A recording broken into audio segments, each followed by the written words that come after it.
Now in our 25th year, a quarter of a century of service to the worldwide amateur radio community, we are This Week in Amateur Radio, your all-amateur radio and technology news magazine and bulletin service of the air. This is edition number 1322, with a release and air date of Saturday, June 29, 2024. Please take the program to your air following the cue tone.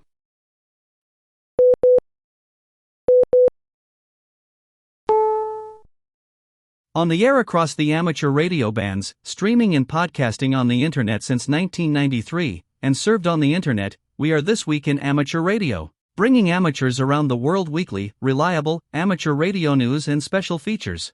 We are the worldwide premier amateur radio and technology news magazine and bulletin service of the air. Here are the stories for release around the earth as we come to air with edition number 1322 of This Week in Amateur Radio. The ARRL and Italian antenna manufacturer Momobeam introduce a compact beam antenna for 10 and 6 meters. Germany grants remote operation privileges, meanwhile DARC proposes to build remote stations around the country. The ARRL Club Grant Program application deadline is approaching. A court in Australia rules on the murder of an amateur radio operator. Australian regulator, the Australian Communications and Media Authority, seeks input on its proposed repeater and beacon listings. The FCC reviews the new Starlink mini dish for camping and backpacking. A loved electronics retailer in Massachusetts is shutting its doors. The FCC fines an electronics manufacturer for marketing over power Wi-Fi routers. German amateurs have their 4-meter privileges extended till the end of this year. The AMSAT mail Alias service will be discontinued on August 1st. And a California amateur documentary film leads to a possible series on PBS about amateur radio. These headline stories will come to you in a moment, along with this week's special features. We will visit with Bruce Page, KK5DO, and get an update from AMSAT and what's new with all those amateur satellites in orbit. Australia's own Onno Benschop, VK6FLAB, and Foundations of Amateur Radio will tell us how to access a radio remotely. Our own amateur radio historian, Bill Continelli, W2XOY returns with another edition of the Ancient Amateur Archives. This week, Bill continues with the history of amateur radio's fallen flags with a look back at the Hammarlund Radio Corporation. And this week, we feature a history double-header. Will Rogers, K5WLR, will be here with the latest edition of A Century of Amateur Radio. This time out, Will looks back at how relay stations were brought together by an article published in the very first edition of QST. And we will stop by and visit with Bill Saliers, AJ8B in the DX Corner, with all the latest radio sport news on DXpeditions, working DX, upcoming contests, and more. That's all straight ahead as North America's premier amateur radio and technology news magazine and bulletin service, This Week in Amateur Radio, takes to the air right now. Reporting from our headquarters studio just outside Albany, New York, this is W2XBS. And reporting from our news bureau in Salem, Ohio, this is Denny Haight, NZ8D.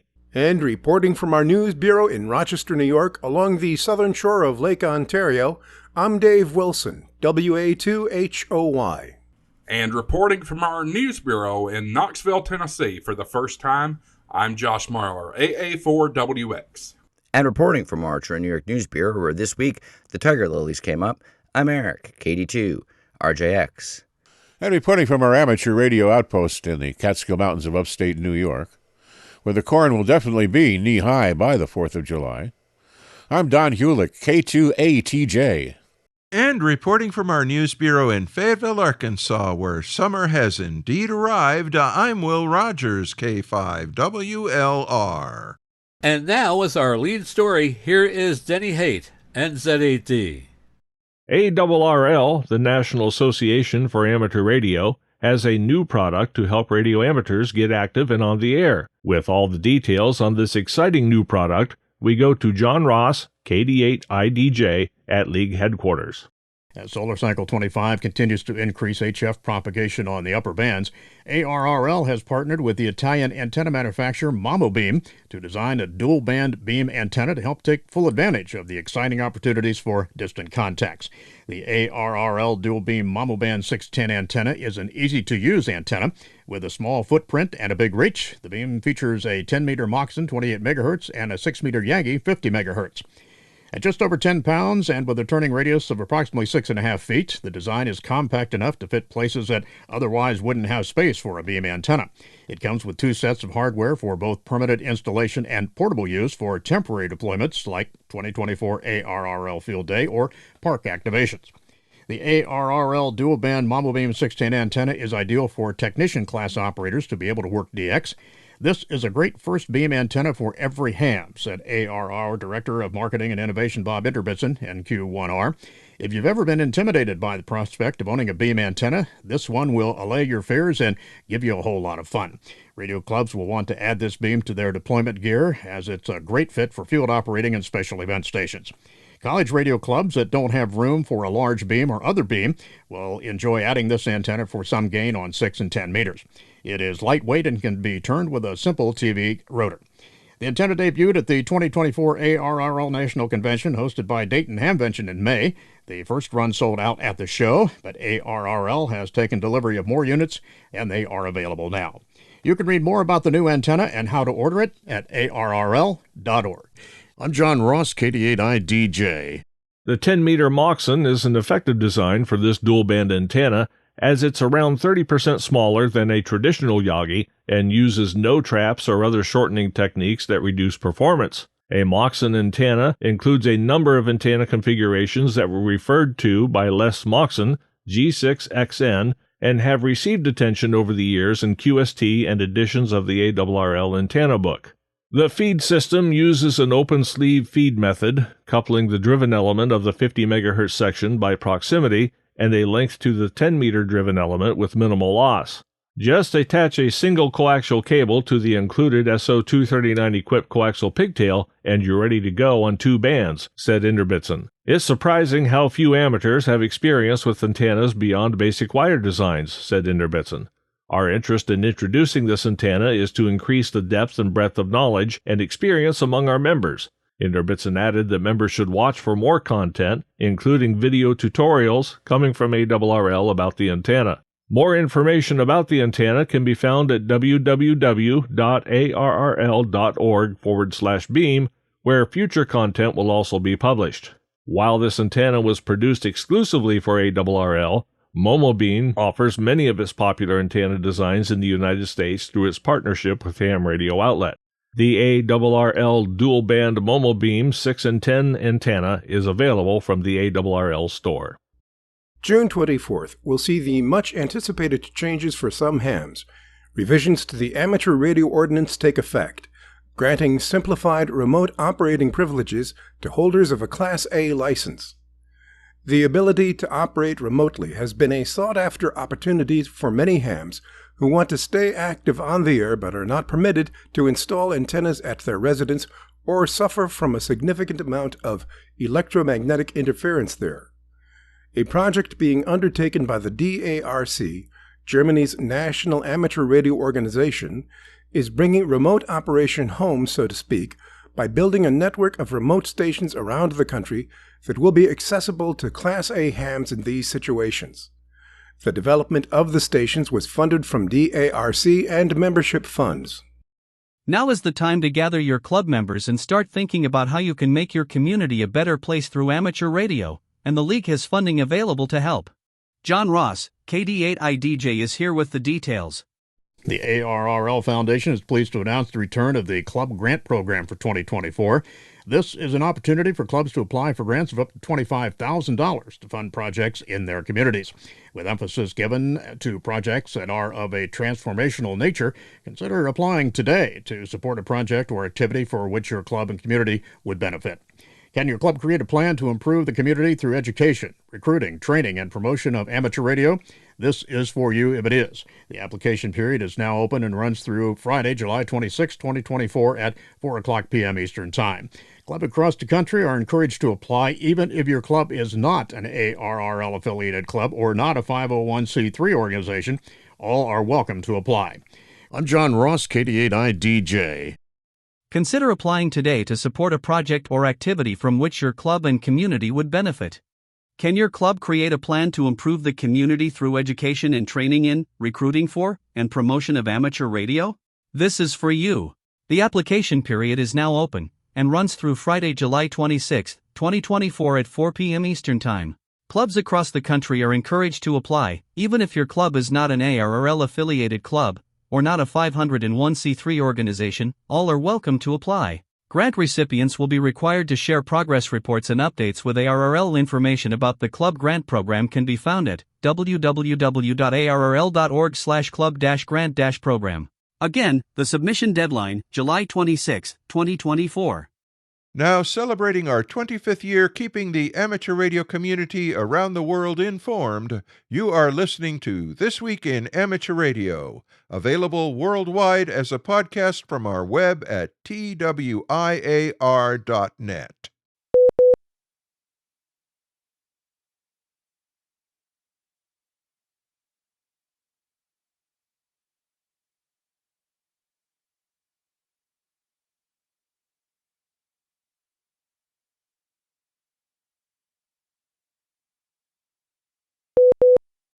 According to the BBC in Australia, a murder case that sparked one of the state of Victoria's largest missing person searches has ended with a split verdict over the death of an amateur radio operator and his companion, as the court found a former pilot guilty of murder in the death of a woman who was accompanying her friend, an amateur radio operator, on a camping trip in Victoria.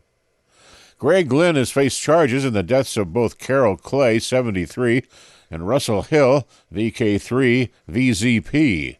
In the statement declaring Greg Lynn guilty in Clay's death, the court returned a verdict of not guilty in the death of 74-year-old radio amateur, saying there was insufficient evidence to determine how he died. According to media reports, the jury deliberated for 6 days before reaching the split verdict. Greg Lynn, 57, is to be sentenced on July 19th and could face life in prison. According to the media accounts, the parties had argued at the time because Greg Lynn had been hunting in the area. Another beloved electronics retailer in the United States is closing its doors. 75 years ago, businessman John Ahidjian opened the doors of his new business, the You Do It Electronics Center in Needham, Massachusetts. Its highly visible neon sign was well known among hobbyists and those in search of buying electronics and electronic parts. The businessman died in 2022 at the age of 94, but the store, which employed many of John Ahidjian's family members, continued to attract loyal shoppers. Apparently, the draw wasn't enough. On June 13th, the business sent customers an email announcing it would be shutting down later this year.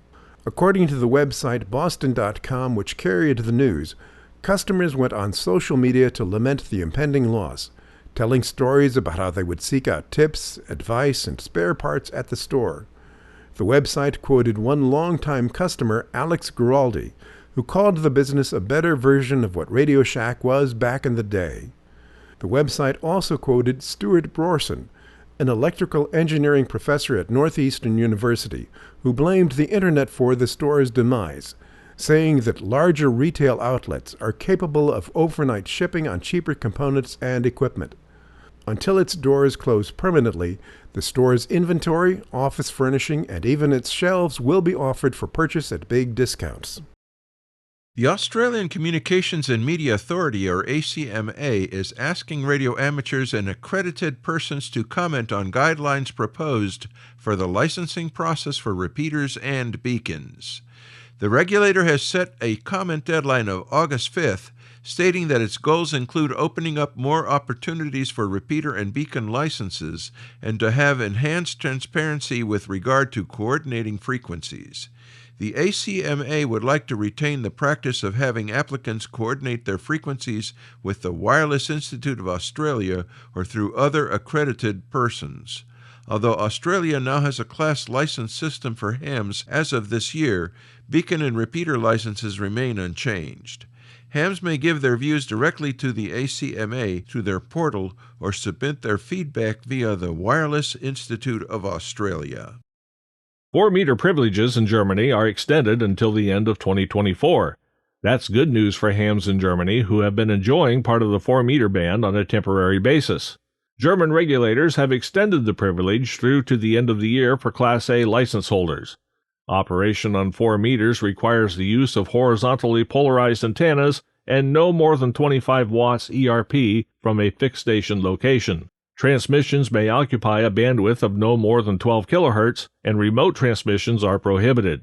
Use of the 4-meter band has been slowly expanding in some European countries. The German regulator began issuing temporary privileges for 4 meters back in 2014. The United States Federal Communications Commission has proposed a fine of more than $367,000 against a major electronics manufacturer for selling Wi-Fi adapters and routers that the Commission believes were modified to exceed legal power limit. The report of the action against ASUS Tech Computer, Incorporated, was posted on the FCC website on Friday, June 14th. The equipment marking violation charges includes sanctions against ASUS Tech Computer, which is based in Taiwan, and ASUS Computer, the wholly owned affiliate that markets the routers in the United States.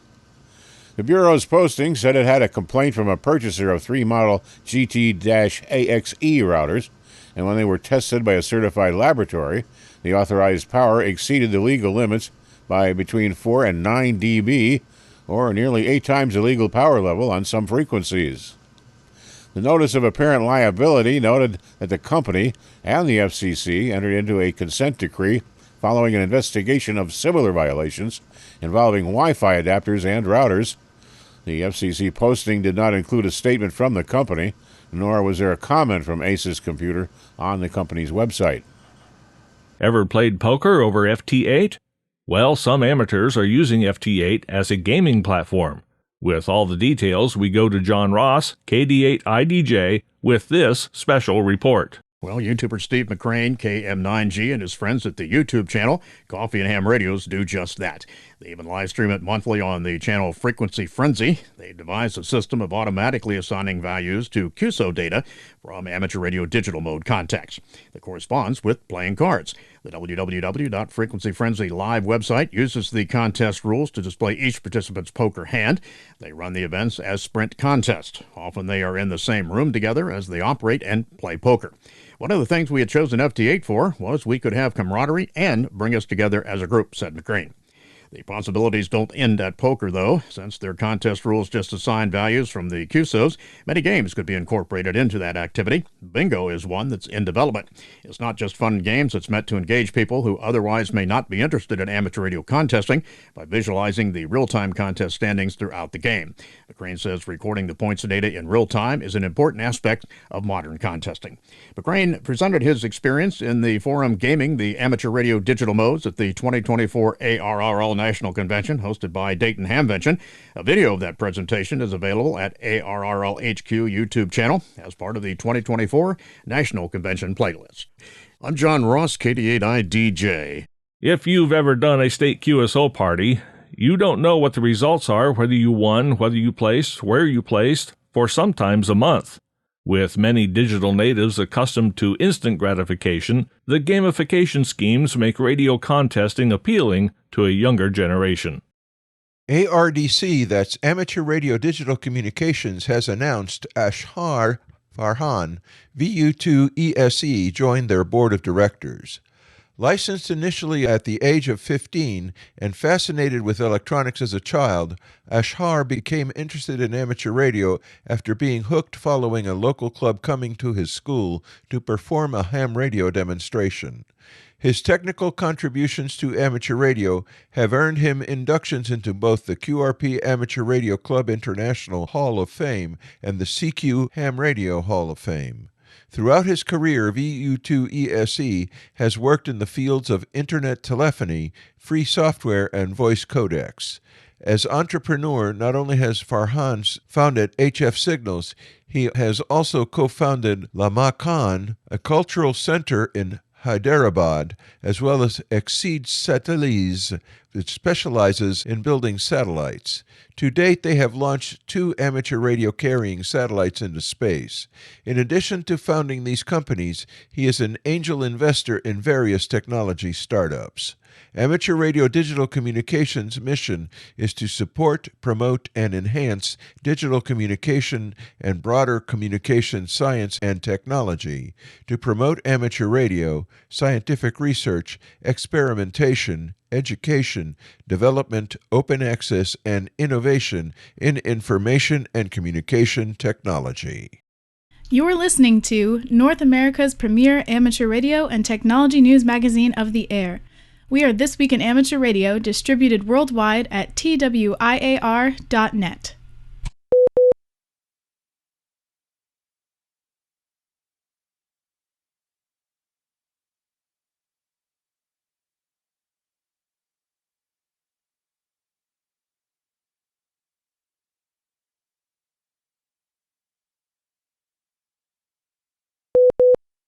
It was a successful 2024 ARRL field day, despite severe weather and extreme temperatures impacting much of the country. John Ross, KD8IDJ, is here with a look at Field Day 2024. By Wednesday morning, nearly 2,200 entries had been received, with more arriving hourly. Social media has hundreds of photos and stories from the United States and across the world. And just a reminder, the deadline for entries is July 23rd, 2024. Check out the ARRL Field Day website for the latest updates and information. And this week's edition of the ARRL letter has Field Day stories and pictures right up front. And ARRL Sierra Harrop, W5DX, visited Field Day sites around New England and tells us that in spite of record heat and tornado-warned storms, folks had a great time. Today's Field Day. We're here at Zagre Farm in Colchester, Connecticut, doing a field day with the Southeastern Connecticut Amateur Radio Society. Today is the happiest day of the year for most ham radio operators. Including Bob Nasser of W1RPQ. Thanks for the Gulf Hotel. I caught up with him in between sessions of working 40 phone. CQ Field Day, CQ Field Day, CQ Field Day. This is Whiskey 1 Queen Victor. It's a great opportunity to test out our gear and our ability to work in emergency conditions if we had to. And it's a great opportunity to get people into ham radio or welcome them once they're here.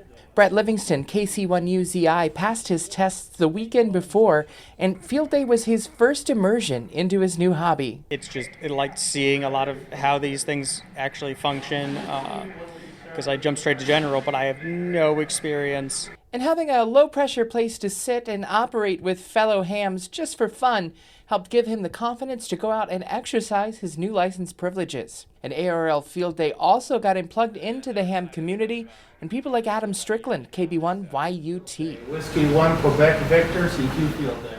We got a little wet during a storm, but sun's coming out and setting.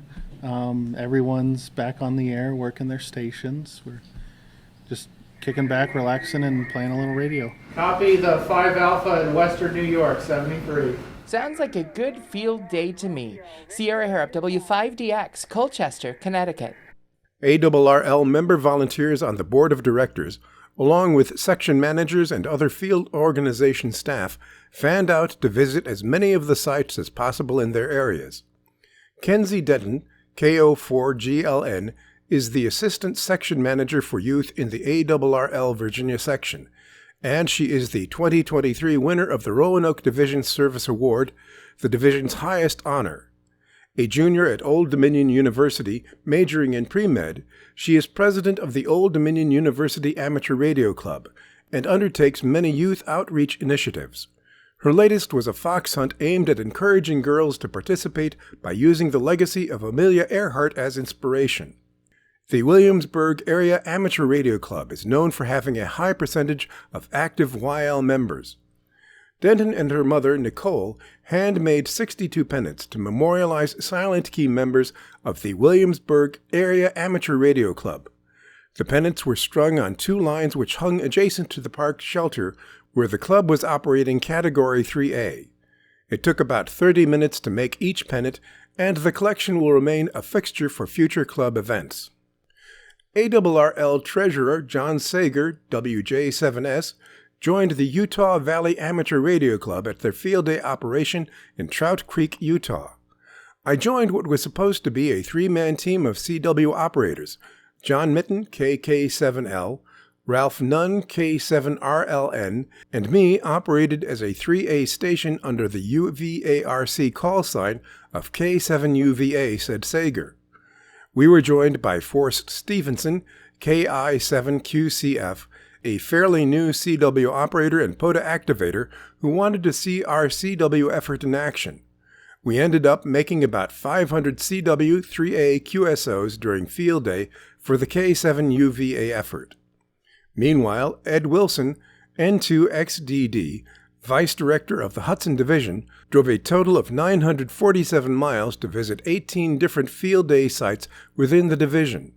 He started on Saturday morning visiting the Warren County, New York Amateur Radio Club. After a last-minute cancellation of their original site, they quickly scrambled and secured a new location in Lake George, New York. It was great visiting all the clubs and speaking about my passion for bringing more clubs together on joint efforts, as well as my strong beliefs on increasing education outreach within the hobby, said Wilson. Along the way, I got to meet various club officials and members, listening to their concerns and sharing my visions for the future. I was also able to meet 10-year-old Michael Jones and his 12-year-old brother Zayden Jones, grandchildren of April McMurray, W2BBY, at the Schenectady Curling Club joint site. On Long Island, at the Long Island Mobile Amateur Radio Club site, met two more kids, Aiden Ryder, KE2BXH, and Caleb Sullivan, who were busy making contacts when I arrived. Zion 2024 is a new amateur radio convention and expo event that takes place July 12th and 13th in St. George, Utah. Presented by the Dixie Amateur Radio Club, an ARRL-affiliated club, the event will feature the 2024 ARRL Rocky Mountain Division Convention, the 2024 Young Ladies Radio League 85th Convention Celebration, and the RV Radio Network's 2024 Western Rally. Included will be presentations, workshops, and Gordon West, WB6NOA, author of popular books, classes, and audio courses that have been a mainstay of amateur radio licensing for over 40 years. ARRL is the new publisher of the Amateur Radio License Preparation books and related resources authored by West. For more information, visit HamCon Zion 2024 on their website or on Facebook. The May edition of the International Amateur Radio Union Region 1 Monitoring System newsletter has been published. In this most recent newsletter, they report many intruder and inferring transmissions on the HF amateur radio bands have continued despite the significant solar disruption during the time period. Strange and unusual transmissions have been observed on the 20-meter amateur radio band. The transmission of several types of wideband orthogonal frequency division multiplexing signals, typically used for digital communications, were noted, supposedly of Russian origin, according to the report. You can read more about the observed signals and watch short video examples of them yourself by downloading the newsletter from the monitoring system page at iaru-r1.org. SpaceX has received FCC clearance to operate a mysterious wireless module device, PC Magazine reported earlier this week, speculating that the device might be a new Starlink router. On Tuesday, the FCC issued an equipment authorization for the device, which uses the 2.4 GHz and 5 GHz Wi-Fi radio bands. A document in SpaceX's filing also says it features antennas along with Wi-Fi chips, apparently from MediaTek. Another document calls the device by the code name UTW-231 and defines it as a wireless router supporting IEEE 802.11 BGNAX for Wi-Fi 6 speeds up to 1300 megabits per second. But perhaps the most interesting part is an image SpaceX attached, which suggests the router is relatively small and can fit in a person's open hand. SpaceX CEO Elon Musk has said that the Starlink mini dish is slated to arrive later this year and that it's small enough to fit in a backpack. On Wednesday, PC Magazine also spotted the official Starlink.com site referencing the name Mini in a specification page for the satellite internet system. Coming up next, This Week in Amateur Radio is presenting another chapter of A Century of Amateur Radio, hams, organizations, events, inventions, from the mind of Chris Cordella, W2PA, and his editing team. Each episode will bring a different aspect of early amateur radio history. coming up right after station identification here on This Week in Amateur Radio. You're listening to This Week in Amateur Radio, available worldwide as a podcast from our web at www.twiar.net.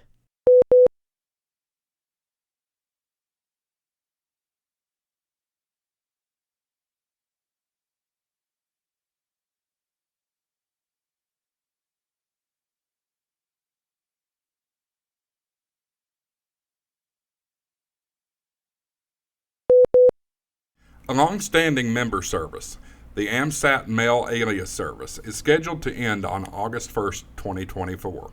A mail alias, AMSAT.org, permitted people to send email to members without knowing their actual internet email address. They just needed to know their amateur radio call sign. Unfortunately, the unchecked rise in domain name hacking and email account hijacking has made it impossible to sustain this service at a cost-effective level. The number of callsign@amsat.org email accounts that had been hijacked and converted to zombie spam accounts over the years had led many internet service providers and gateway centers to ban all @amsat.org email addresses, including those business accounts of AMSAT officers and officials. The tireless efforts of AMSAT's all-volunteer IT staff has worked for years to repair much of the damage, but AMSAT still gets complaints from members who are not getting their personal emails, ANS bulletins, or AMSAT BB post because of persistent delivery problems. It has come to the point where AMSAT volunteer IT staff can no longer keep up with the maintenance requirements to keep the alias mail list clean and to work with email gateways to remove blocks. And after considerable investigation into alternative paid email services, AMSAT leadership decided that the money required to keep an email alias system alive would be better spent on building and flying satellites for its members. Persons using the mail alias service should begin to migrate to different email accounts so they don't lose receipt of personal emails, AMSAT News Service weekly bulletins, AMSAT BB post, or official messages from AMSAT itself. Members are especially asked to make sure they are not using a call sign at amsat.org as the registered email address in the AMSAT membership portal. Members can easily change their registered member email address by logging into the portal and updating their profile. Welcome to the 12th segment of Ham Radio History, a century of amateur radio. Ham's Organizations, Events, Inventions. I'm Will Rogers, K5WLR. I want to thank Chris Cadella, W2PA, for allowing us to use his excellent website in the preparation of these programs. So, presented here is the next of many chapters of Ham Radio History. The relay's the thing. Whether for public service or as a challenge worth attacking, transmitting information across ever greater distances is what drove members of the Relay League to organize. The thrill of wireless communication was reinforced with each additional mile covered, even as signals became weaker. Relaying was an obvious way to extend range beyond the capability of one pair of stations in direct contact, and it required more than just knowing who was located where. Urged by the 1st District Radio Inspector, the League directors produced a blueprint for relaying messages. Fittingly, it was published as the League article of the inaugural issue of QSD and consisted of 5 actions hams should take. First, to make two-way contacts a little less random, hams should maintain regular hours for listening and make their presence known by transmitting a simple QST with their location and QRU indicating readiness to receive messages. Second, everyone should purchase a copy of the list of stations for 50 cents, which contained information about each station. Besides the usual information about the operator and location, the book also contained his transmitting power, what kind of a spark gap he has, how far he can send, the number of words per minute he can receive, his usual listening in time, what kind of license he holds from the government, and whether or not he has a telephone near at hand for delivering or receiving local messages. Additions to the list were regularly published as addenda in QST. One particularly interesting name and call sign combination appeared in the January 1916 listing. Frank M. Ham of Cornwall-on-Hudson, New York, with the call sign 2CW. Third, Ham should get an official league license. Issued only to league members, it could be had for just 50 cents. They did not really explain why it was essential to effective message relaying, but did state that it was similar to the one the U.S. government issued and that you ought to order it at once so as to have it framed and hanging up in your operating room when the time comes that you want your station to look well. As a package for only $1, you could get the list of stations, the official league license, and a pad of message forms. What a deal! But wait, there's more. An ad on page 24 in the same issue offered the same package for only 50 cents if one responded by 6 December. Fourth on the blueprint list was to join the league, which was free. One only needed to fill in an application form and attest to having a working station capable of receiving a message, no mention of transmitting. Once again, applicants were asked to obtain the list of stations and the license certificate. After name and address, the next most important piece of information on the 2-page application form was the length and height of your aerial and the number of wires it had.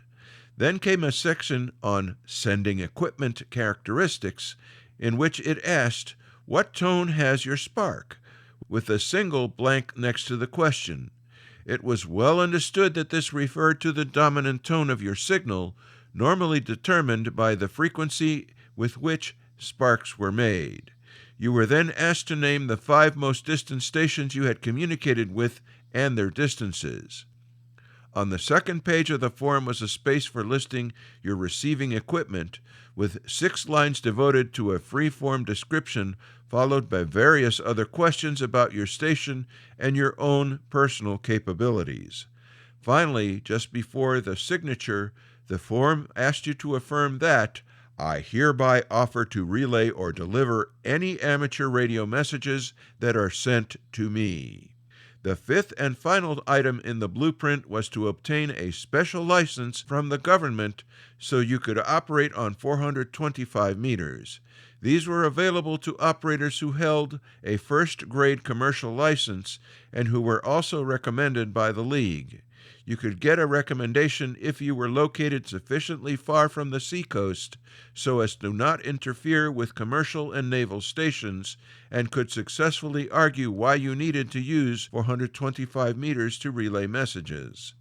Typical reasons had to do with the longer wavelength being capable of greater distances than on 200 meters and having a need for the increased range because of the remoteness of your station. You would apply to the League, which would recommend you to the district radio inspector, who then would send it to Washington, where the Bureau of Navigation would take action. The ARRL had already established a close relationship with the government, which considered League credible enough to provide this vetting process for special licenses implied in the 1912 law, but not prescribed in detail.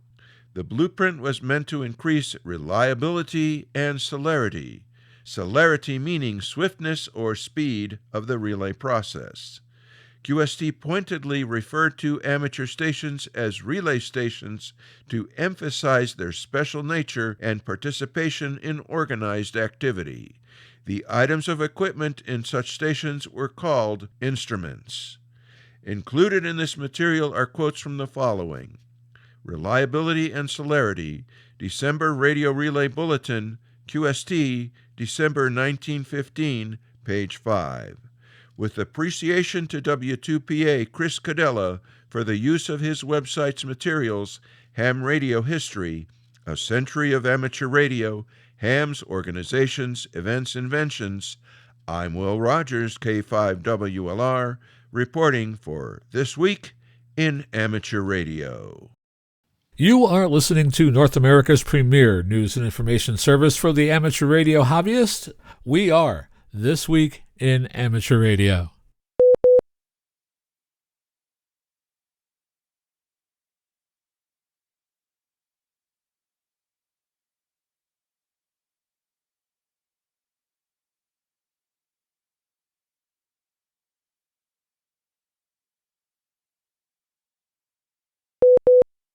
Welcome to the DX Corner for your weekly dose of DX. I'm Bill, AJ8B. Here's what's happening in the world of DX. This section of DX News comes from Bernie, W3UR, editor of the Daily DX, the Weekly DX, and the How's DX column in QST. If you would like a free 2-week trial of the Daily DX, the only source of real-time DX information, just drop me a note at thedxmentor@gmail.com and I'll take care of it. We can start with an update on the CY9C St. Paul Island DXpedition that's coming up. Per Murray, WA4DAN, final preparations are being made for the August 26th to September 5th CY9C DXpedition. A $1 million liability insurance policy has been secured thanks to the Fisheries and Oceans Organization of Canada. The team thanks the Northern California DX Foundation for its support and also thanks DX Engineering for providing many of the items needed for a large DXpedition. WW2DX Lee has set up and tested a 6-element, 6-meter Yagi, as well as EME gear and antennas. Packing is well underway with all antennas and ski bags. This is a, quote, tent and generator DXpedition. The team will have 2 12-foot by 12-foot heavy-duty tents and 2 10-foot by 10-foot tents also. All 4 tents are packed and ready for transport to Nova Scotia. 8 new Honda EU 2200i generators have been tested and are ready for transport. Final preparations are being made for backup antennas as well. Lou, N2TU, has done a great job with the CY9C Facebook page. Many photos have been posted of the final preparations. Last week, each operator on the team made the first of 2 financial commitments to the DXpedition. This will be the most expensive CY9 DXpedition ever undertaken. Donations are welcome to help offset the cost. Much more information is on the CY9C website, and I would encourage you to make a donation also. One of the trends you're seeing every year, the costs are going up, and these operators can't do this on their own. So even if you find your way to send them $10 or $20, I know they appreciate it and it all adds up.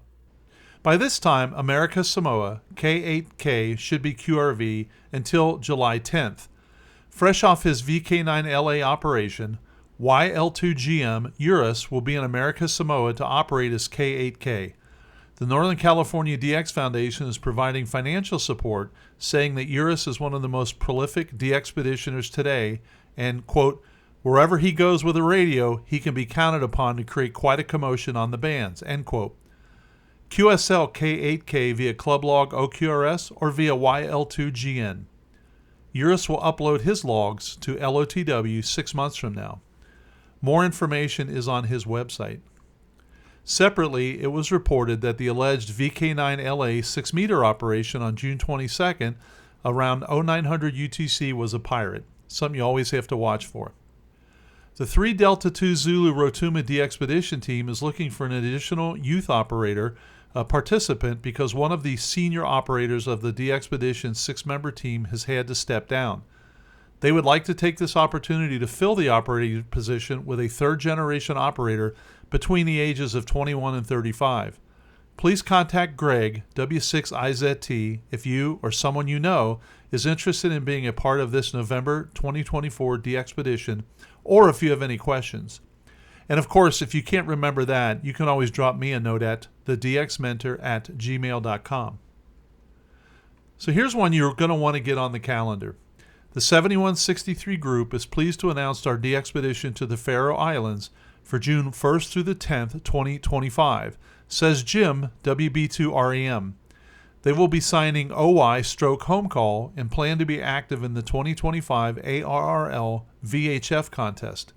In addition, they will be operating on 160 through 6 meters on CW, sideband, and FT8, FT4. They will be running 100 watts with a high gain antenna. Some of the operators will use low-power rigs for SOTA operations. QSL via WB2 REM. Each operator will use club log to post their QSOs. Additional details can be found on their website. I've talked to WB2 REM Jim, and he's been kind enough to allow me to republish a couple of articles, and he's a great operator, and that's a fun group on 7163 every morning. So I'm sure this will come through, and I hope you get a chance to work them. ZL2KE and ZL4CZ, both named Steve, will operate from the South Cook Islands July 20th to August 1st. They will be on Rarotonga for the RSGB IOTA contest, then on Atataki August 1st through the 6th. ZL2KE will sign E51KEE, while ZL4CZ will sign E51CZZ. There is some overlap between their schedules. E51KEE will arrive on Rarotonga 1 week before E51CZZ and will go to Atatuka 3 days before E51CZZ. They say that they will mainly be on 20, 15, and 10 meter CW and sideband, and secondarily on 40, 30, 17, and 12. Both 160 and 80 meter are possible depending on the interest from DXers and local static levels. They will have 2 100-watt transceivers, and their antenna setup will include verticals on the beach near a saltwater lagoon, end-fed log wires, and 2-element Yagi for 10 meters. This is a holiday trip primarily for snorkeling, socializing, and sightseeing, and not for a full-time DXpedition. QSL to IK2 DUW. We have an update on a DXpedition to Svalbard, JW. JW stroke WE9G from Longyearbyen, Ricky Lewis, will be operating with an IC 7100 and IC 7300 and 100 watts, and he'll be on the air from July 8th to the 20th. This will be located in grid JQ78TF. Some of his operations will be at the local club, and others will be out on his own. Rick expects to give it a go on 80 through 10, FT4 and FT8, CW, and phone. You can QSL Rick directly to WE9G or go through LOTW, QRZ, EQSL, and ClubLog. G0VDE Bill goes on a Pitcairn Island DXpedition in September, specifically between September 5th and the 15th. He will start by traveling to Tahiti August 31, stopping for a couple days, and then taking Air Tahiti to Maragiva Island on September 3rd. He'll then take the Silver Supporter, the Pitcairn Island boat, for the 30-hour voyage to Pitcairn. He goes on to Magariva September 17th, and the next flight to Tahiti will be the following Saturday, the 21st. So if you need Pitcairn, this will be a good opportunity. On July 9th, NL7RR Tom is heading back to Wake Island for a work assignment. He will be there for 14 days. It may take a day or two before he gets on the air. He will be QRV as NL7RR/KH9 in his spare time. Listen for him on or near 14220 on sideband between 0600 Zulu and 0930 Zulu, provided he does not have to, quote, work overtime. And this isn't interesting to me because he was on earlier in the year and I didn't get him, and I thought, I'll get Wake Island later for CQ Marathon, and all of a sudden we're halfway through the year.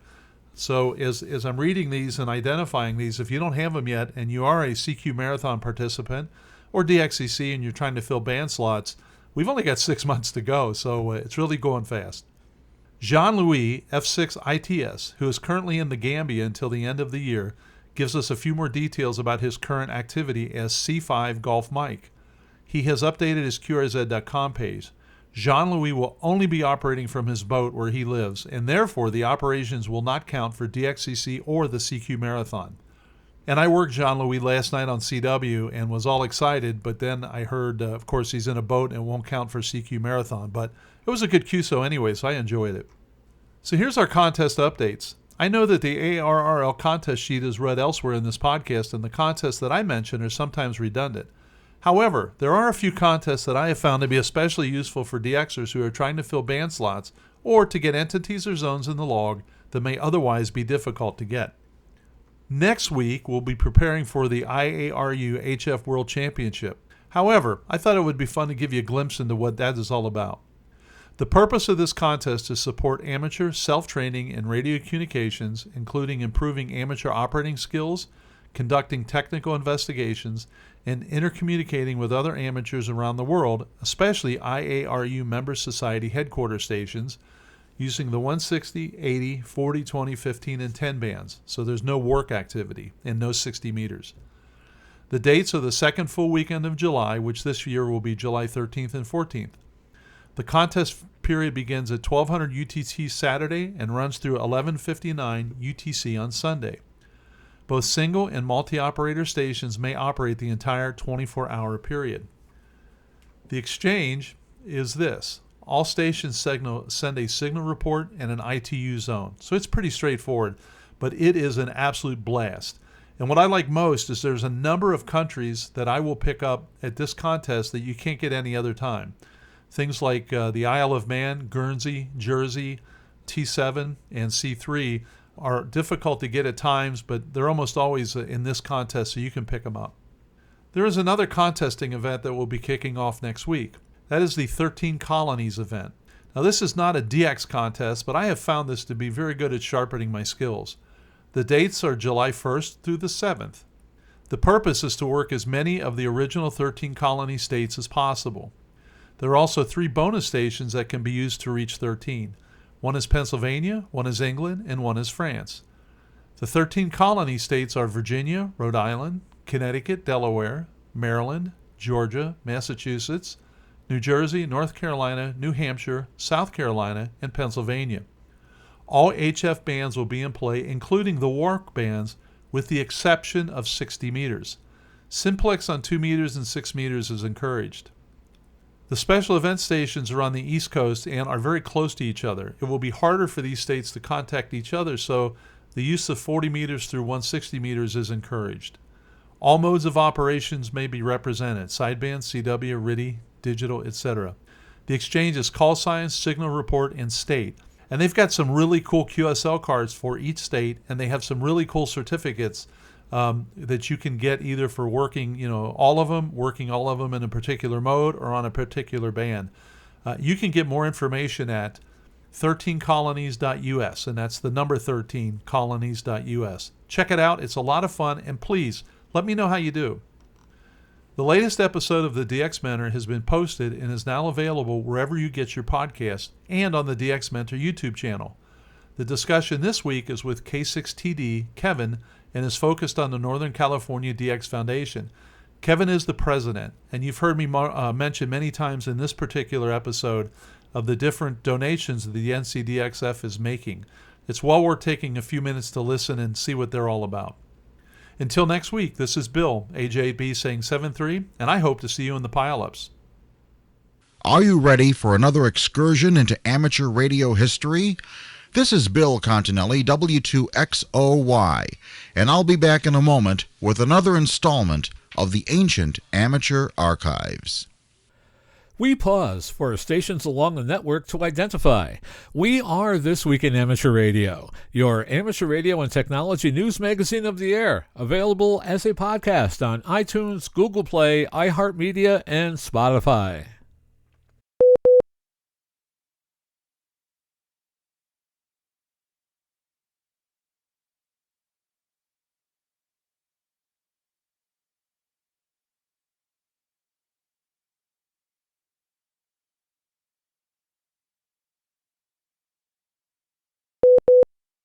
In 1932, the United States was trapped in the Great Depression.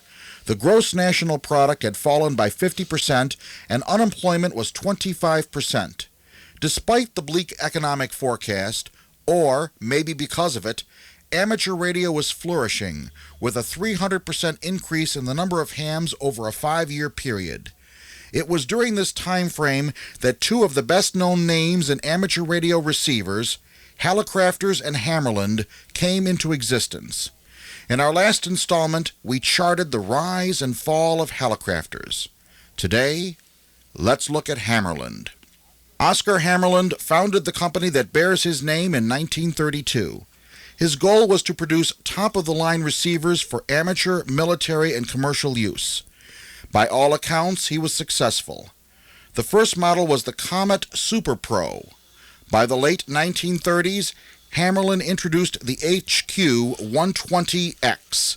This was a 12-tube, 6-band, single-conversion receiver that covered 540 kilocycles to 31 megacycles. The price in 1938 was $129. With inflation, that's about $900 today. In 1939, the company created the Super Pro model SP200, considered by many to be Hammarlund's finest pre-war receiver. Hammarlund's motto was, "Use the set the experts use." The SP200 featured 16 tubes in the receiver, 2 tubes in the separate power supply, and sold for $279, or about $2,000 today. During World War II, the military, the U.S. Signal Corps, and many governmental agencies extensively used the SP200. After the war, Hammarlund introduced the HQ-129X, which was an updated and improved version of the HQ-120X. Incidentally, the X indicated that the receiver had a crystal filter. Other post-war single-conversion receivers included the HQ-140 and the HQ-150. In the Super Pro series, Hammarlund's first post-war model was the SP210, but it was the SP600, introduced in 1950, that got everyone's attention. This was a large, solid, and expensive receiver. It contained 20 vacuum tubes, covered 540 kilocycles to 54 megacycles in 6 bands, weighed 100 pounds, and consumed 180 watts of power. The price in 1950 was $985, almost $5,000 today. A very low-frequency version, the SP600 VLF, sold for more than $2,000 in 1950, $300 more than a new Studebaker. The SP600 series was produced in a variety of models until 1972 and was used extensively by the military, the FBI, the CIA, and other government and commercial organizations. The SP600 was not designed with amateur radio in mind. That, along with a price equal to the annual net income of a typical ham, kept it from being a popular amateur receiver.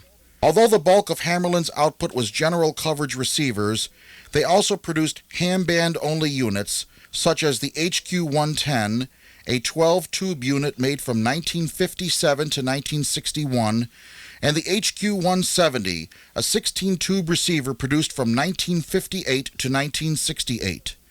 The HQ-170 covered 160 through 6 meters and was triple conversion with IFs of 3035, 455, and 60 kilocycles.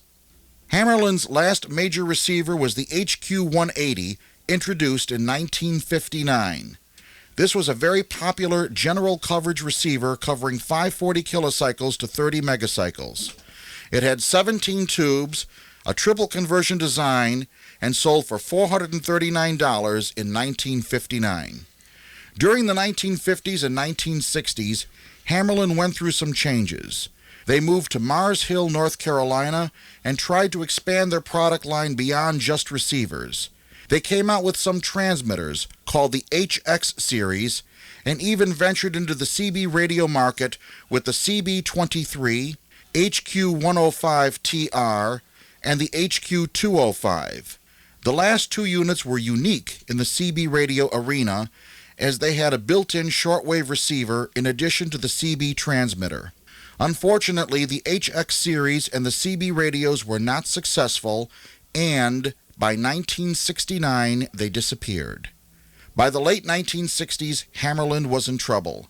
Their main product was the HQ-180 and its various military and commercial derivatives.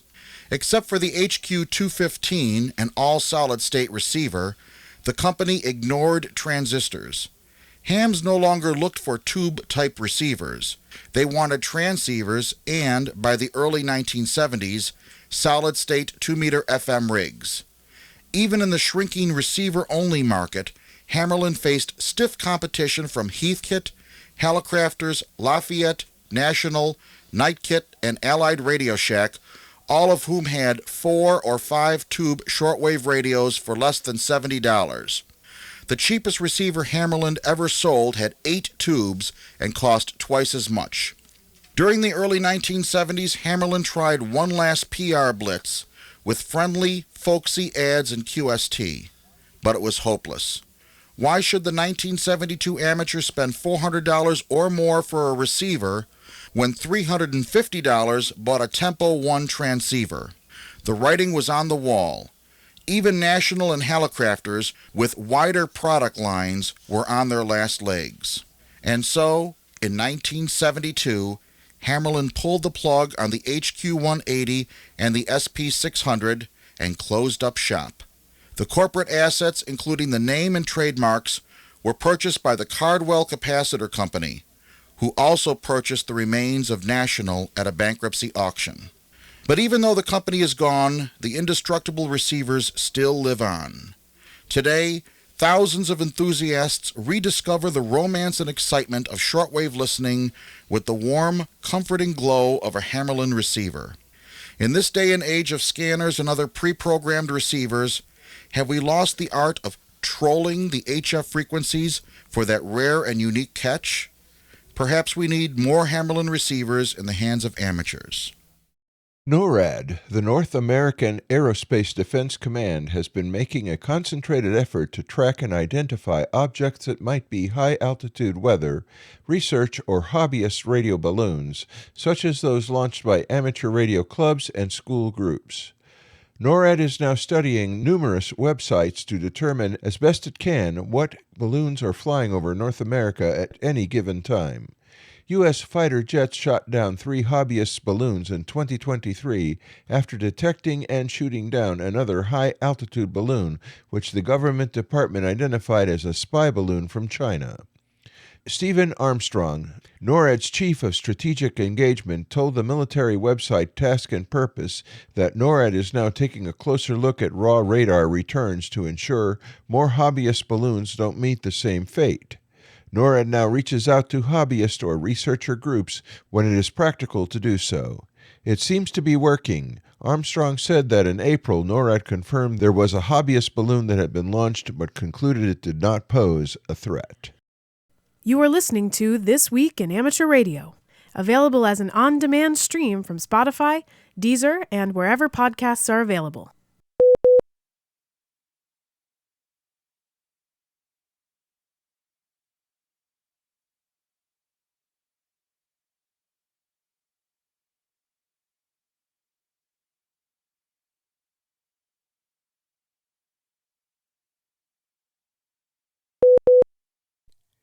There was Field Day with ham radios and Field Day with satellites. Bruce Page, KK5DO, is here now to talk about Satellite Field Day.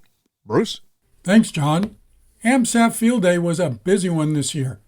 There was a lot of activity thanks to everyone trying to get their satellite bonus points. The good thing was that we had at least 6 FM satellites to choose from. This made it much easier to spread everyone out. Those FM satellites were AO91, the ISS, PO101, SO121, SO50, and 1 or 2 from the Tavel family. Over on the SSB CW satellites, we had AO7, AO73, JO97, and RS44. TO108 was one of the maybe it'll work and maybe it will not. Thanks to David N9KT for helping me with this year's active satellite list. That makes 11 or 12 satellites to choose from, and if you were FM limited, there were at least 6 of them. I was busy with family stuff when Field Day started and did not get to play until the evening. That was a mistake, as the evening passes for me were not above 20 degrees, and due to my antenna location in the backyard, I require a pass greater than 20 degrees. Around 10:30 p.m. Central, there was a pass of JO97. It got a little bit higher, and I was able to make one contact. Our local club was happy for that one. Results are starting to arrive and get tabulated. If you submit your information to the ARRL, also consider submitting it for AMSAT Field Day if you made satellite contacts. Our submission form can be found at amsat.org. Click on Events, then click on AMSAT Field Day on Satellites. where you will find a link to our rules and the submission form. Our deadline is the same as the ARRL. We like to have any comments you have about your site and things that happened, as well as pictures of your site, satellite setup, and whatever you think would be interesting about your day. I have been able to get almost all the pictures sent into the AMSAT Journal. This is Bruce Page, KK5DO. Back to you, John. And thanks, Bruce, for that report. It is time for the weekly propagation and solar weather report. Brought to us each week by Tad Cook, K7RA, in Seattle, Washington. 9 new sunspot groups emerged over this reporting week, June 20th through the 26th. 2 appeared on June 21st, 4 on June 23rd, 2 more on June 25th, and 1 more on June 26th. The average daily sunspot number declined from 149.6 to 141.6, but the average daily solar flux increased from 178 to 195.1. The average planetary A index declined from 10.3 to 7. So looking ahead at the predicted solar flux for the near term, it will be 180 on June 29th through July 3rd, then it will increase to 185 and 190 on July 4th and 5th, drop back to 180 on July 6th and 7th, then 165, 165 and 180 on July 8th through the 10th. The predicted planetary A index for the near term will be 15 on June 29th, and then hold reasonably steady at 5 on June 30th through July 13th. In Radio Sport this week, more great contests. On July 1st, the RAC Canada Day contest, that's CW and phone. Also on July 1st, the RSGB 80-meter club championship, CW. July 2nd, it's the ARS Spartan Sprint, CW. Also on July 2nd, Worldwide Sideband Activity Contest, that's phone. And also on July 2nd, the ZL Sprint, that's CW and phone. July 3rd, the VHF UHF FT8 Activity Contest, FT8, and on July 4th and 5th, it's the Walk for the Bacon QRP Contest, that is CW. And remember, you can visit the ARRL contest calendar for more events and information. Upcoming section, state, and division conventions on July 12th through the 13th, it's HamCon Zion sponsoring the ARRL Rocky Mountain Division Convention. That'll be in St. George, Utah. July 13th, the SVARC Summer Ham Fest, sponsoring the ARRL North Dakota Section Convention. That's in Minot, North Dakota. July 20th, the SEARC Tailgate Ham Fest, sponsoring the ARRL South Dakota State Convention. That's in Sioux Falls, South Dakota. August 3rd is the Kootenai Amateur Radio Society, sponsoring the ARRL Idaho State Convention in Post Falls, Idaho. And on August 3rd, the Elkhart East Ham Fest, sponsoring the ARRL Central Division Convention. That's in Elkhart, Indiana. And you can search for ARRL Hamfest and Convention Database to find events in your area. And finally this week, a reminder that ARRL headquarters will be closed on Thursday, July 4th, 2024 for Independence Day. There won't be any W1AW code practice or bulletins that day. Foundations of Amateur Radio. So, I have a confession. I don't know everything. Shocking, right? Over the past too many months, actually come to think of it, years, I have not been on air with my station on HF using FT8 or Olivia, modes that use tools like WSJTX and FLDigi. This has not always been the case. For a time, I used a tiny computer running those tools. It had plenty of issues related to its size and capacity. Overwhelmingly, it was slow, unsurprising since it was released in 2009. After one particularly frustrating session where I had to recompile WSJTX on an older 32-bit operating system using an Atom processor, I decided that this was not helping me, and I put it away. The idea was to use my main computer that could do all the heavy lifting without cracking a sweat. To make this happen, the traditional way, I'd be expected to physically connect the radio to the computer.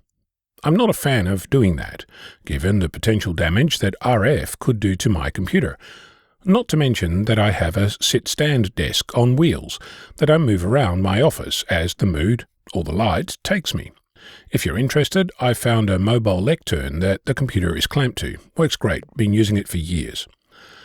RF aside, moving around the office is not conducive to plugging in a radio that comes with power, coax, audio, control, microphone, and expects to have some space around it to actually use it.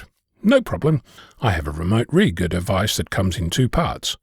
You connect one unit to the radio, the other to the head, that is, the removable faceplate of the radio, And using a network connection, you can have the head in one place and the radio in another. The two units don't have to be in the same room, let alone the same country. I figured that I could replace the second half of the system, the head and its unit, and instead use software on my computer to get the same functionality and be up and running in minutes. That was several years ago. Interestingly, whilst I'm putting this together, I did a search for remote rig protocols and learned a few things, so perhaps this path isn't quite as dead as I feared.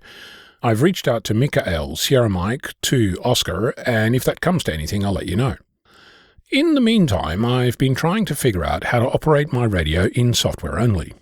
I can control the radio if I physically connect a computer, like a Raspberry Pi, to it, and use Rig Control D to interact with it.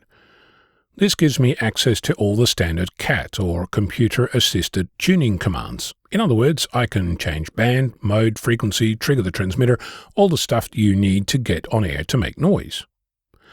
There's only one bit missing. The noise, as in audio, either coming from the radio or going to it. I suppose I could trigger a carrier and use it to send Morse, but that doesn't give me receive capability. I've tried using network audio using Pulse Audio. It never worked right. I've made USB hot plug scripts that allow you to connect a USB device into a computer and access it across the network on another computer. It mostly works for sound, but reliable is not a word I'd use. I've looked at using the USB sound card in the audio mixer on my desk, but it's subject to all manner of funky restrictions and random audio dropouts. I could use a virtual screen and connect to a Raspberry Pi that's physically connected to the radio, but that's leaving all the hard work on the Pi, rather than the computer that I'm currently using with several orders of magnitude more capability.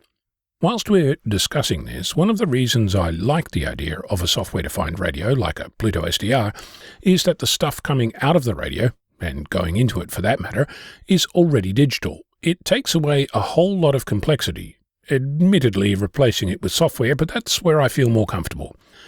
Which brings me to you. As I said, I don't know everything. What are you doing in this space? Are you actually on air with your contraption, or is it still in the planning stages? Are you sending audio or digital data across the network? Does your system have the ability to swap out a radio and replace it with something completely different? Do you rely on functions available on the radio, or could it be used for a 1950s valve radio, a 20-year-old one, a current model, or any number of software-defined radios without issues? Finally, is it open source? I confess that I'm not holding my breath for an answer, but there is a chance that you're similarly intrigued by this collection of questions that you will poke your head above the fence and make yourself known. I'm Ono, Victor Kilo 6, Foxtrot Lima Alpha Bravo. Celebrating 25 years of providing the amateur radio community with the latest ham radio news and information, you are listening to This Week in Amateur Radio.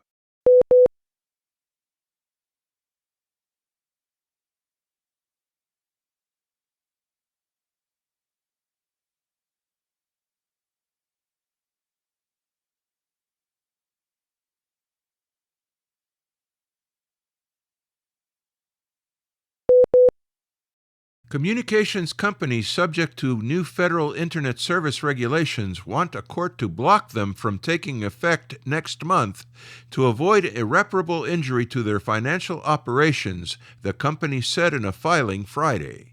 National and regional Internet service providers have challenged net neutrality rules adopted in April by the Federal Communications Commission under Chairwoman Jessica Rosenworcel, saying the rules, if allowed, would exceed the agency's legal authority and inflict unrecoverable losses.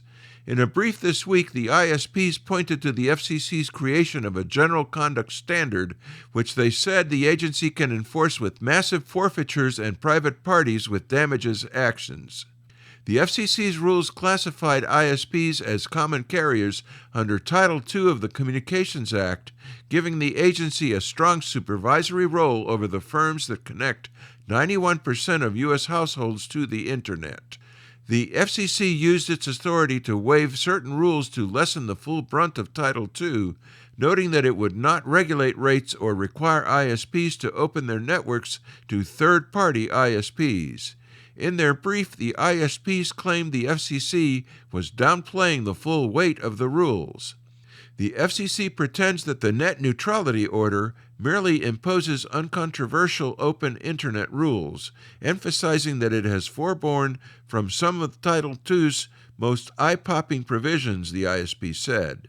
That the FCC needs to forbear from so much of Title II to make its interpretation work is a sign that the FCC has the wrong interpretation. The ISPs, companies such as Comcast, Charter, AT&T, and Verizon, represented by national and state trade associations, also insisted a stay was needed because Congress did not expressly authorize the FCC's action. The ISPs have asked the court to rule on the stay by July 15th, 1 week before the rules take effect on July 22nd. That would leave a short period of time to seek a stay from the Supreme Court if a stay were denied below. The FCC and ISPs have also disagreed as to the correct judicial venue. After the Sixth Circuit was chosen to hear the case by lottery, the FCC moved to transfer the case to the U.S. Court of Appeals for the D.C. Circuit in Washington, located close to FCC headquarters. The FCC claimed the D.C. Circuit should take the case because that court ruled in 4 previous net neutrality cases.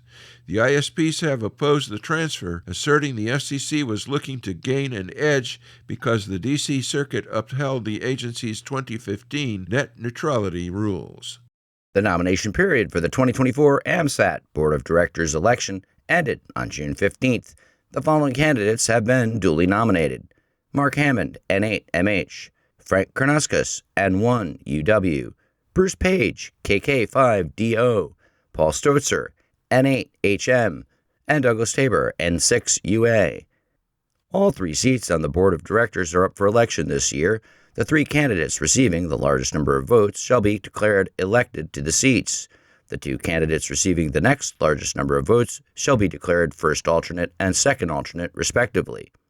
The voting process will be conducted via AMSAT's Wild Apricot membership system and will commence on June 15th. Instructions for voting will be emailed to all members in good standing between July 1st and 15th.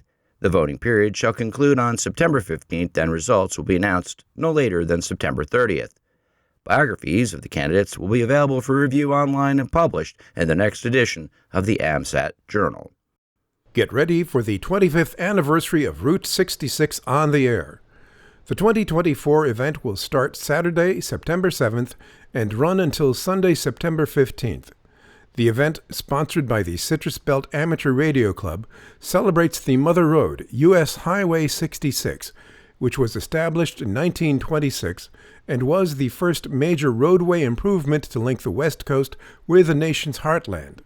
Joining the celebration for the 18th year will be the Barstow Amateur Radio Club with special event station W6E. There will be 21 one-by-one special event stations along the route from Santa Monica, California to Chicago, Illinois. In 2023, there were 77 such stations, making a total of 623 contacts during the 9-day event. Email route66ota@yahoo.com with questions or for additional information. Produced by amateurs for amateurs and originating from Albany, New York, you're listening to This Week in Amateur Radio. Working around multiple helium leaks and thruster problems, the crew of Boeing's Starliner spacecraft wrapped up a challenging rendezvous and a delayed but successful docking with the International Space Station Thursday, in a major milestone, with Commander Barry Butch Wilmore and co-pilot Sunita Williams, KD-5PLB, monitoring the Starliner's automated approach. The Starliner's docking mechanism engaged its counterpart on the front of the station's forward Harmony module at 1734 UTC on June 8th, as the 2 spacecraft were sailing 260 miles above the Indian Ocean. After extensive checks to verify an airtight seal, hatches were opened and Wilmore and Williams floated into the lab complex to an enthusiastic welcome from the 7 Expedition 71 crew members: cosmonauts Oleg Kononenko, RN-3DX, Nikolai Chubb, and Alexander Grebenkin, RZ-3DSE, along with NASA astronauts Matthew Dominic, KC-0TOR, Michael Barrett, KD5MIJ, Jeanette Epps, KF5QNU, and Tracy Dyson. Wilmore and Williams planned to spend about a week aboard this outpost before returning to Earth aboard the Starliner. While they're there, the station crew will install a replacement urine processor pump module that was loaded aboard the Starliner at the last minute to fix the lab's water recycling system and allow normal use of the toilet in the U.S. segment of the station. Running years behind schedule after multiple problems that cost Boeing some $1.4 billion to correct, the Starliner was launched Wednesday with a known helium leak in the system used to pressurize the spacecraft's propulsion system. Launch had been delayed a month in part because of work to confirm the ship could safely be launched with the leak as is. After reaching orbit, 2 more helium leaks developed that prompted flight controllers to close valves leading to the affected plumbing or manifolds, while they analyzed leak rates and potential workarounds. Closing the manifolds took down 5 of 28 reaction control system jets in the ship's service module and 3 of 20 more powerful OMAC thrusters. Docking had to be delayed because 5 RCS jets were deselected by the capsule's flight software when telemetry showed they were not performing exactly as expected. It was unclear if there would be sufficient maneuverability for the docking to proceed. Throughout the process, Wilmore flew the Starliner manually, holding position about 650 feet from the space station. When ground teams concluded the spacecraft had enough thruster redundancy to proceed, the Starliner's automated control system took over and flew the ship in for a problem-free docking. As if the team hadn't had enough problems to deal with, a 4th and a 5th helium leak were detected after docking. In any case, per standard procedure, flight controllers closed all the Starliner's helium manifolds after the link-up to prevent any residual leakage while attached to the station. Despite the leaks, NASA officials said more than enough helium remains on board to ensure a safe return to Earth at the end of a normal duration or even extended mission. On June 14th, NASA and the Boeing teams pushed back the target undocking and landing date for the Starliner spacecraft from the International Space Station by 4 days. They shifted from June 18th to now no earlier than June 22nd. The reason for the extended stay is in part due to a need to gather more information about the Starliner capsule, with the benefit of having an astronaut crew assigned to study aspects of the spacecraft, with the benefit of having an astronaut crew assigned to study aspects of the spacecraft with additional detail. The helium leaks are all located in the Starliner's drum-shaped service module, which is discarded to burn up in the atmosphere before the crew capsule re-enters for landing. Thus, there is no possibility of post-flight analysis of the problems.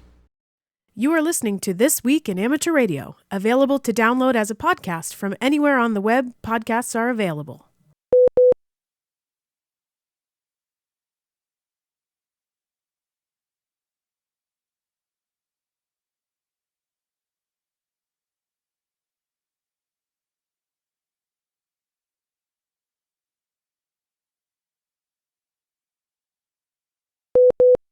The historic Alexanderson alternator in Grimeton, Sweden will be back on the air, sending a message on CW on Sunday, June 30th, which is Alexanderson Day.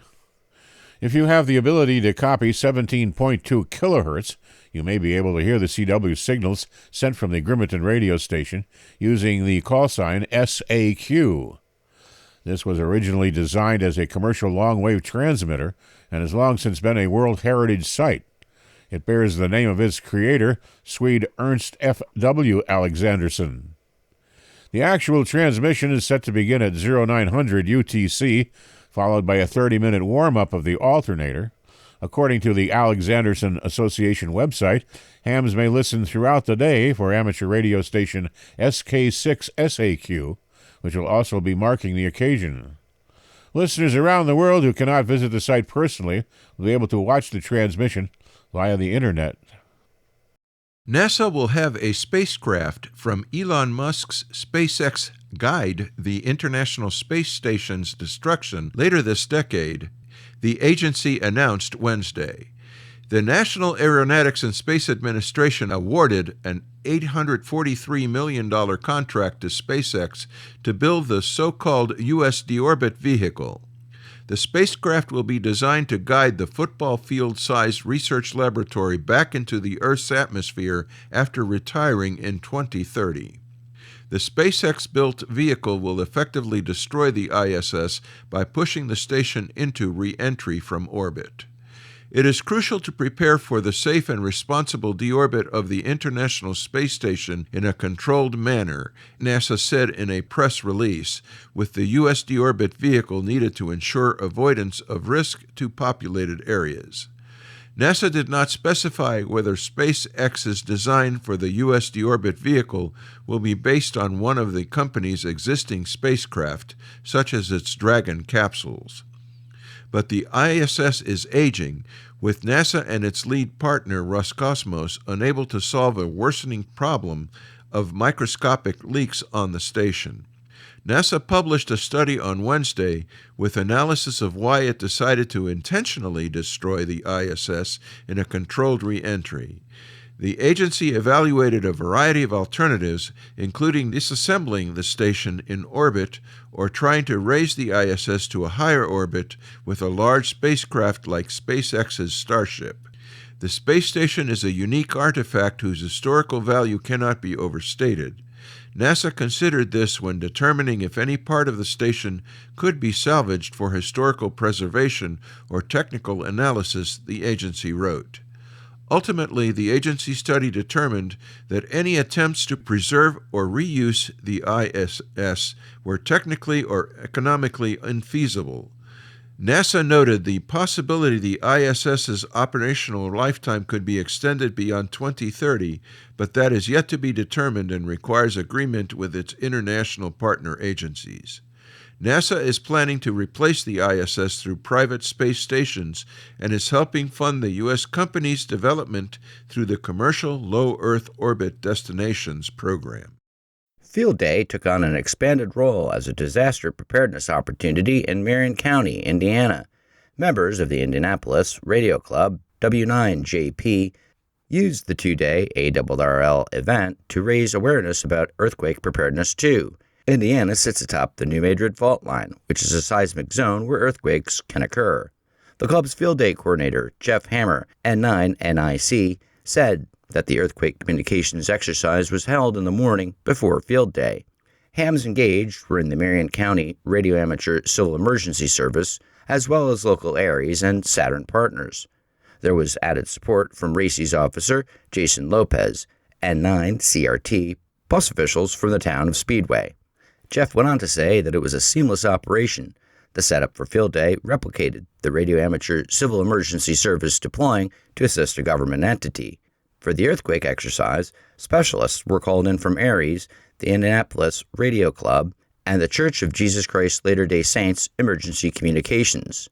Disaster-related information was passed on VHF simplex, repeaters, and via WinLink, all using solar or battery power. Seasoned hams as well as newbies got involved. Although the earthquake exercise was over by the time Field Day began, the seismic theme stayed with everyone throughout the ARRL event. Stopping by, local visitors learned that what they were observing at Field Day might one day help save their lives if a disaster message had to get through. 2 shortwave listeners studying to become licensed hams in India have more than proven that they already understand the community service spirit of amateur radio. They were among the many to rush to the scene of a deadly train accident in West Bengal on Monday, June 17th. Local media identified them as Kajal Roy and Shekhar Debrath, 2 members of the West Bengal Radio Club, and their swift actions have been credited with helping save lives after a cargo train and passenger train collided in the Himalayan foothills, killing at least 10. Local villagers also responded at the scene to assist with rescue. The club's secretary, Ambarish Nagbiswas, VU2JFA, said the pair had set up camp to assist the casualties and were able to transport injured passengers to area hospitals. The 2 have previous experience with disaster assistance, having helped during the Sikkim floods late last year. The 13 Colonies special event is back on the air for its 16th year, inviting shortwave listeners, DX stations, and hams here in the States to take up the challenge of making QSOs with operators in each of the original 13 U.S. colonies. This year, as before, the fight will not be for independence, but for as much of a clean sweep of contacts as possible. Certificates will be available regardless of how many stations are contacted between July 1st and 7th. Each station will also make QSL cards available. Expect to find some fireworks in the pile-ups, especially for the 3 bonus stations, GB13COL in Great Britain, TM13COL in France, and WM3PEN in Philadelphia. Stations K2A through K2M represent the colonies, and the earliest days are expected to be the busiest.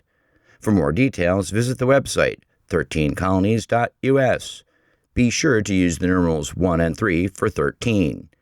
The special event is dedicated to Tom Francis, W1TEF, who was the South Carolina State Manager for K2L until he became a Sound Key in 2020. You're listening to America's premier amateur radio news magazine of the air, This Week in Amateur Radio.